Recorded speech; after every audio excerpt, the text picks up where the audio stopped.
जय शिवराय, जय शंभूराजे मित्रांनो, स्वागत आहे आपल्या नवीन एका ब्लॉगमध्ये. आणि व्हिडिओला सुरुवात करतो आहे. व्हिडिओ शेवटपर्यंत बघा. व्हिडिओला हाईप आणि शेअर करायला विसरू नका. लाईक करा आणि कमेंटमध्ये सांगा व्हिडिओ कसा वाटला ते.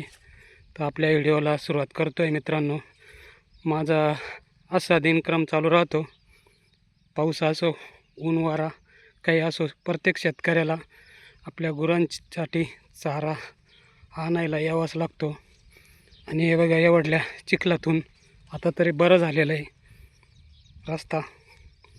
तर एवढ्या चिखलातून मला कायमचा संघर्ष करावा लागतो आहे. आणि गुरांसाठी चारा आणायला शेतात यावंच लागतं 2.5 किलोमीटर डेली. आणि इकडे बघू शकता व्हिडिओमध्ये मका आहे, पूर्ण खराब झालेली. इकडं बघा, इकडं थोडीशी बरी आहे. आणि याची पांढरी मुळी बंद पडलेली आहे, त्याच्यामुळं ती पिवळी पडलेली आहे. आणि याचं कारण आहे का सतत चालू असलेल्या पावसामुळं पाणी साचतं आहे या शेतात. आणि सतत पाणी साचल्यामुळं पांढरी मुळी ही काम करीत नाही, चाल करीत नाही. ते इकडे बघा, खूप असं गबळ झालेलं होतं, कापून गुरांसाठी नेलेलं आहे. आणि याच्यात पण गबळ झालेलं आहे. तर व्हिडिओमध्ये बघू शकता, एकदम एक टॉपची मका उतरलेली होती. पण सतत पाऊस आणि वरती आपली विहीर आहे, तर तिचाही पाझर इकडं येतो आहे, त्यामुळं ही ती पिवळी पडते. तिचं पाणी अगदी वरती आलेलं आहे.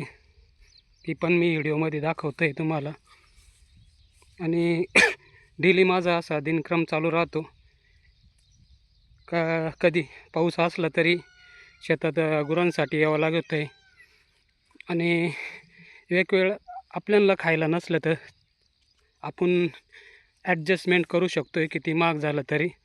आणि आपल्या दारात, आपल्या गोठ्यात जी गुरं बांधलेली राहत्या ती मुक्की जोळी असते मित्रांनो. आणि तिला चारा नसला, आपल्याला काही नसलं तर आपण मागू शकतो आहे दुसऱ्याकडे. पण ते कोणाकडे मागणार? ते वरडून शेवटी शांत बसणार. आणि ते शांत बसले म्हणजे काहीतरी त्याचा तळतळाट म्हणा किंवा काही आपल्याला नक्कीच मिळतो आहे. तर त्यासाठी शेतकऱ्याला कोणत्याच प्राण्याला किंवा कोणत्याच याला तो उपाशी ठेवत नाही. त्याच्या घरामध्ये मांजर असेल, कुत्रा असेल, गाय असेल किंवा अनेक कोणताही प्राणी असेल, तो कधीच त्याला उपाशी ठेवत नाही. आणि विशेष म्हणजे सगळ्या जगाची तो काळजी करीत असतो. तर बघा, ही विहीर कशी भरलेली आहे मित्रांनो. आणि याच विहिरीचं पाणी तिकडे खाली उतरतं आहे, वरती विहीर आलेली आहे. आणि व्हिडिओमध्ये आपला हा ऊस आहे, तर ऊस पण दाखवतो तुम्हाला.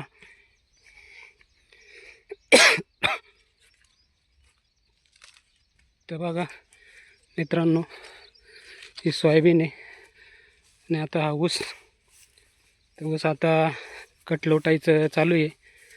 तर बघा, 12, 13, 14, 15 कांड्यापर्यंत गेलेला आहे. बघा, असे लोटावं लागतं आहे ऊस शेतकऱ्याला, कारण हवा खेळती राहिली पाहिजेत. आणि हे बघा, चिखल पण खूप आहे इकडं.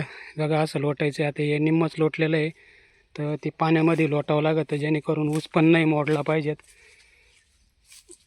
आणि हवा खेळती राहिली म्हणजे ऊसाला वाढ मिळते, हवा मिळते आणि सूर्यप्रकाश पण मिळतो त्याला.